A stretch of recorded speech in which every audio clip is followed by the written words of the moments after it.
Olá, meus lindos! Bem-vindos para mais uma aulinha. Hoje a aula vai ser de um sistema super legal e também um pouquinho só complicadinho. Ele é um dos sistemas mais complicados que a gente tem pela quantidade de nomes e pela quantidade de itens que a gente vai estudar hoje, ok? O sistema é o sistema endócrino. Não esquece da nossa dica, dá uma procuradinha sobre as glândulas, sobre desenhos. Eu trago para vocês um desenhinho, um esquema, olha que interessante. Então, eu centralizei todas as glândulas, todas as partes do sistema endócrino, coloquei os hormôniozinhos, tudo bonitinho. Isso, gente, facilita muito a nossa aprendizagem, a nossa leitura como um todo, tá? Então, ao invés de a gente estudar partes, é interessante a gente fazer um registro à mão, mesmo que, eu não sei desenhar, faça ali o rabisquinho. Eu tenho certeza que se vocês desenharam desde o primeiro sistema até o sistema endócrino, vocês já estão um pouquinho mais aptos a fazer os nossos desenhos de fisiologia. Então, papel e caneta na mão, comecem a anotar em cima do desenho, né? Claro, vocês fazem o desenho, deixa tudo preparadinho, ou então pausa o vídeo quando eu mostro o esqueminha, copia bonitinho e aí a gente já vai fazer as anotações. Lindos! O sistema endócrino, ele é formado por glândulas endócrinas, por isso esse nome. Endócrino significa algo lançado dentro do organismo. São os hormônios. Os hormônios, eles são substâncias químicas que obrigatoriamente, depois de serem produzidos, eles são transportados via corrente sanguínea. Então, endócrino quer dizer secreção de hormônios dentro da corrente sanguínea. O hormônio, ele nunca vai atingir um órgão. Eu liberei aqui adrenalina, meu coração começou a disparar. Ela vai estar agindo só no coração? Não, ela vai estar agindo no corpo todo. Por isso que eu falo que o sistema endócrino é um dos mais legais. Ele é um dos reguladores do nosso corpo inteiro. Gente, existem dois sistemas que controlam o nosso organismo: o sistema nervoso e o sistema endócrino. Então, ou o nosso organismo é controlado pelos neurotransmissores do sistema nervoso, ou o nosso organismo é controlado pelos hormônios do sistema endócrino. Então, vamos começar. A primeira glândula, ela está localizada na cabeça, sim, bem próximo da região do hipotálamo, no nosso encéfalo. Ela se chama hipófise. Ela tem duas porçõezinhas, tá? Então, ela aparece aí, né? Imagina um saquinho, dois saquinhos, mas essas bolinhas, elas são bem pequenininhas, parece um grãozinho de bico e fica bem no centro do encéfalo. Para a gente saber a localização da glândula hipófise, a gente pode, por exemplo, olhar de perfil, vou tentar fazer aqui. Uma ponta de um dedo no nariz, a pontinha do nariz, e a outra pontinha no topo da cabeça. Onde esses dedos se cruzariam no crânio, né, lá dentro do encéfalo, é onde a gente tem a glândula hipófise. Ela é a glândula mestra do organismo, ela é a nossa conexão com o sistema nervoso, com o hipotálamo, então é de onde ela recebe todos os estímulos que precisa. A hipófise, ela vai produzir hormônios que controla todas as glândulas. Então, ela que estimula a tireoide, ela que estimula as adrenais, ela que estimula os ovários, os testículos. Então, a hipófise, ela vai ter o controle sobre todas as glândulas. Mas, além desses hormônios que controlam as outras glândulas, a gente também tem hormônios próprios. É dividido em duas porções. Porção da frente a gente chama de anterior ou adenohipófise. Porção posterior, porção de trás, nós chamamos de neurohipófise. A adenohipófise, ela vai produzir dois hormônios, o GH, hormônio do crescimento, e a prolactina, o hormônio de produção de leite materno.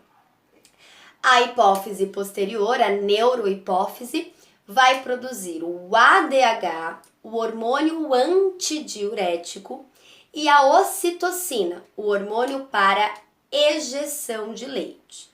Prolactina, ela vai estimular a produção do leite, enquanto que a ocitocina, ela vai estimular a ejeção.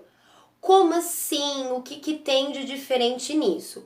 O bebezinho, ele não sabe ainda, ele não tem os movimentos da boquinha para sugar esse leitinho, para tirar esse leitinho das mamas maternas. Então, eu tenho que ter um hormônio que no comecinho ejeta esse leite para ele. Aí, com o passar do tempo, ele já vai ter esses movimentos da boquinha, esses movimentos motores, e ele vai conseguir, né, ter a sua alimentação do jeito que ele quiser. Já o GH e o ADH, completamente diferentes. O GH é o hormônio do crescimento e vai atuar em todos os nossos ossos, órgãos, promovendo aí uma série de divisões celulares, tá? Então, aquelas divisões de crescimento mesmo, para a célula crescer, esticar, enfim. Em compensação, o ADH, ele vai atuar no sistema urinário. Ele vai lá nos rins e vai favorecer a reabsorção de água. Por isso que a gente chama de antidiurético. Quanto mais hormônio, menos água na urina. Então, o hormônio ele vai fazer justamente isso. Ele vai reter a maior quantidade de água que ele puder. Claro que tem algumas circunstâncias que inibem a produção desse hormônio. Por exemplo, a água. Se eu tenho um corpo bem hidratado, se eu tenho uma quantidade suficiente de água no meu organismo, eu não preciso reter a água da urina. Então, por isso que quando a gente bebe muita água, a nossa urina tende a ter um volume maior. Bom, a segunda glândula, ainda nesse movimento de cabeça, só que agora a gente vai para o pescoço, é a nossa tireoide. Gente, a tireoide, ela não vem sozinha, ó. A tireoide é essa glândula que parece uma borboletona aqui, a douradinha. Ela vai ter também 4 outras glândulas, que são as paratireoides. Então, tireoide é uma, paratireoide são outras, ok? A tireoide, ela vai produzir 3 hormônios. Ela vai produzir 2 hormônios ligados ao metabolismo, T3 e T4. Quando a gente tem a produção de T3 e T4 numa atividade física, por exemplo, o nosso metabolismo intensifica. Então, a atividade física estimula a tireoide a liberar mais hormônio. Em compensação, quando a gente quer dormir, quando a gente quer relaxar, a tireoide ela vai desestimulando a produção desses hormônios. E a gente consegue ter uma situação de relaxamento. Então, T3 e T4, eles vão envolver com o metabolismo basal de nossas células. Já o terceiro hormônio é a calcitrocina ou calcitonina, depende aí da literatura que vocês vão estar usando como base de estudo. Calcitrocina, ela vai participar da regulação de cálcio no sangue. Aquele cálcio que a gente come na alimentação. Quando ele fica na corrente sanguínea, ele precisa ser retirado e colocado nos ossos. E quem faz esse papel é a calcitrocina. A calcitrocina, ela vai atuar junto com o hormoninho da paratireoide. A paratireoide, que inclusive está na mesma região, então vamos relembrar, ela só vai produzir um hormônio, o paratormônio. Então, enquanto a calcitrocina, produzida na tireoide, tira o cálcio do sangue e deposita nos ossos, a paratireoide, quando vê que o sangue está com muita baixa quantidade de cálcio, ela vai tirar esse cálcio do osso e vai recolocar no sangue. Então, calcitrocina e paratormônio trabalham juntos. Agora, nós vamos lá para a região abdominal. Acima dos rins, nós vamos ter duas glândulas, uma de cada lado do rim. São as suprarrenais ou adrenais. Olha o nome, adrenais. Ela vai ser a produtora da adrenalina. A adrenalina vai ser aquele hormônio do medo, do susto, de uma situação de perigo que você queira correr ou que você ative a sua frequência cardíaca e respiratória. Então vai ser aquele hormônio que você vai liberar, por exemplo, numa montanha russa, ou quando você fica de frente daquele seu animal que você não gosta, que você tem medo, ou então quando você fica na frente do seu crush, que dá aquela pontadinha no coração, dá aquela vergonhinha, as maçãzinhas do rosto já ficam avermelhadas. Tudo isso vai ser promovido pela adrenalina. Só que não é só esse hormônio que as adrenais conseguem produzir. Elas também produzem os glicocorticoides, que justamente têm um efeito oposto ao da adrenalina. Os glicocorticoides, eles são disparados naquele momento de estresse, de apuro, mas eles vão ter a tendência de baixar esse nível. Imagina, a gente não ia poder ficar com uma frequência cardíaca alta pelo resto da vida, né? Então, assim que a gente libera e dispara a adrenalina, que é um hormônio muito forte, muito potente, a gente também libera os glicocorticoides para dar uma amenizada aí, ir contra essa adrenalina. Na região abdominal também, um pouquinho na frente dos rins, nós temos o pâncreas. O pâncreas é uma glândula mista, porque ela é tanto uma glândula produtora do suco pancreático, que vai agir lá no sistema digestório. O suco pancreático é um suco enzimático. Enzima não é hormônio, então ela não é chamada, essa parte, né, do pâncreas não é endócrino. Mas nós vamos ter uma parte endócrina sim, que é a produtora de outros dois hormônios, a insulina e o glucagon. Lindos, a insulina, acho que a maioria já sabe, ela vai retirar a glicose do sangue e vai recolocar nas células. A glicose sozinha, ela não consegue entrar nas células, elas precisam dessas ajudinhas que o hormônio insulina promove. Portanto, se o seu pâncreas não secreta insulina ou se a sua alimentação é muito rica em açúcar e o pâncreas não está dando conta de produzir essa insulina, provavelmente você vai ter um quadro aí de diabetes, que é quando a gente tem o excesso de açúcar no sangue. Então, existem vários tipos de diabetes, não é o objetivo da aula eu explicar cada um deles, mas saibam que alguns diabéticos, eles precisam tomar insulina. É uma insulina artificial, é uma insulina em injeçãozinha, mas justamente eles tomam porque a quantidade é insuficiente, ou então eles não estão produzindo mais. Ao contrário da insulina, nós vamos ter o glucagon. Então, enquanto a insulina tira a glicose do sangue, o glucagon repõe. Aí você fala assim, nossa professora, mas por que eu preciso repor essa glicose? Desculpa, por que eu tenho que agir contra a insulina? Na realidade, eles não agem juntos. O glucagon, ele vai agir numa situação de sobrevivência. Por exemplo, você vai fazer um exame e você precisa passar horas em jejum. Então, esse jejum não é uma situação agradável para o organismo. Você vai ficar horas sem comer, horas sem colocar glicose. Então, e vai continuar realizando as suas atividades. Então, automaticamente, a quantidade de glicose no sangue, ela diminui.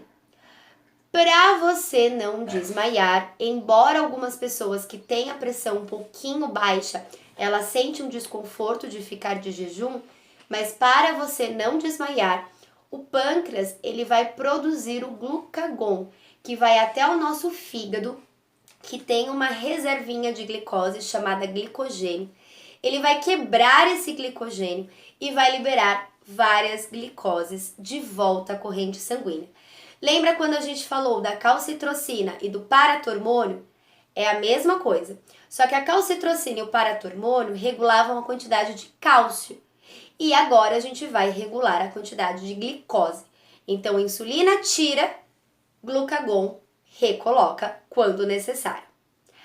Agora, um pouquinho mais para baixo, nós vamos ter os ovários nas mulheres e os testículos nos homens. Tanto ovários quanto testículos são glândulas, não são órgãos, são glândulas. Elas têm essa característica de produzir hormônios. Os ovários, eles vão produzir 2 hormônios, o estrógeno e a progesterona. O estrógeno, basicamente, ele vai ser responsável pelas características sexuais femininas. Desenvolvimento do útero, desenvolvimento do endométrio durante a gestação, né? Pelo menos no princípio da gestação, ovulação, características secundárias como aumento do quadril, aumento das mamas quando a menina passa, né, de adolescente, pós-puberdade, a gente vai ter essas diferenças no corpo da mulher. Menstruação. A progesterona, ela tem a ver mais com a gravidez em si. Então, é ela que vai sustentar o endométrio durante os 9 meses da gestação da espécie humana.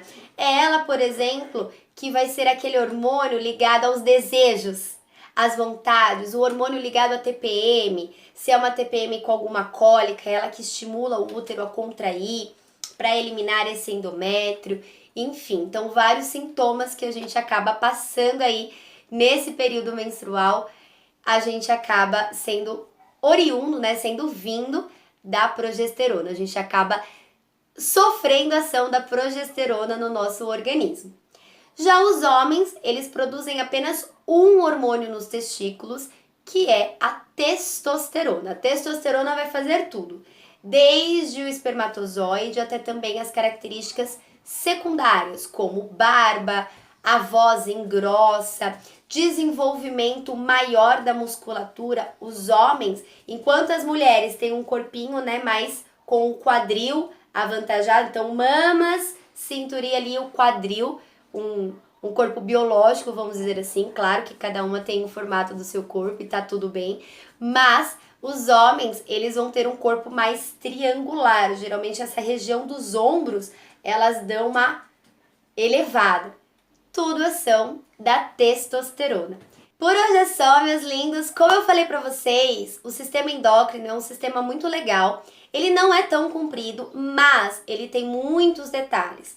Então, cada glândula às vezes produz um ou às vezes produz 2, e temos a hipófise que produz 4 hormônios, fora, né, os estimulantes, mas sabendo direitinho quais são as glândulas, quais hormônios elas produzem e mais, né, se vocês querem dar aí uma avançada nos estudos de vocês, tentem pesquisar se existe alguma alteração ou não hormonal. Então, o que acontece quando a pessoa produz muito hormônio do crescimento ou pouco hormônio do crescimento? O que acontece quando a pessoa produz muitos hormônios tireoidianos? O que acontece quando ela produz pouco? Mas, basicamente, isso que vocês precisam saber do sistema endócrino. Todas as glândulas que compõem ele e todos os hormônios produzidos por ele. E, claro, a ação desses hormônios no organismo. Bons estudos para vocês! Até a nossa próxima aula!